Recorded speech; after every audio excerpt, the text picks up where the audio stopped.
حضرت موسیٰ علیہ السلام کے دور میں جب فرعونیوں پر کچھ اس طرح کی پرابلم آتے، کوئی مصیبت آتی، تو وہ کہتے تھے کہ یہ موسیٰ علیہ السلام کی وجہ سے ہمارے ساتھ معاملہ ہو رہا ہے۔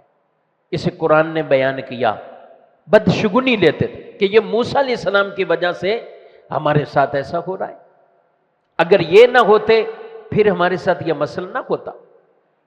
تو یہ چیزیں کافروں سے چلتی ہیں، مسلمانوں کا یہ نظریہ نہیں ہے، مسلمانوں کی یہ سوچ فکر نہیں ہے۔ مسلمان پکے اعتقاد والا ہے، چھوٹی چھوٹی کالی بلیوں سے ڈرنے والا نہیں ہے۔ بس راستے سے بلی نکل گئی اور ڈر کے بیٹھ گئے۔ ارے بھائی، انسان ہو بلی ہو کیا ہو تم؟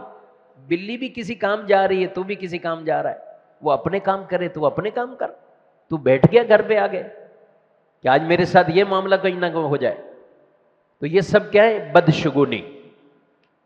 اچھا شگون لینا چاہیے، کسی کام نکلے، کوئی نیکی سامنے آ گئی یا کوئی بھی اچھا انسان آپ کو مل گیا، تو آپ ذہن میں یہ سوچیں کہ انشاءاللہ خیر ہوگی، انشاءاللہ خیر ہوگی، تو یہ ٹھیک ہے۔ لیکن کسی کو دیکھ کر برا شگون لینا یہ ٹھیک نہیں، بدشگونی لینا یہ ٹھیک نہیں۔ حدیبیہ کے مقام پر جب کفار کی طرف سے سہل نامی شخص بھی ان صلح کے اندر اس معاہدے میں شامل ہوا، سہل کا مطلب آسان،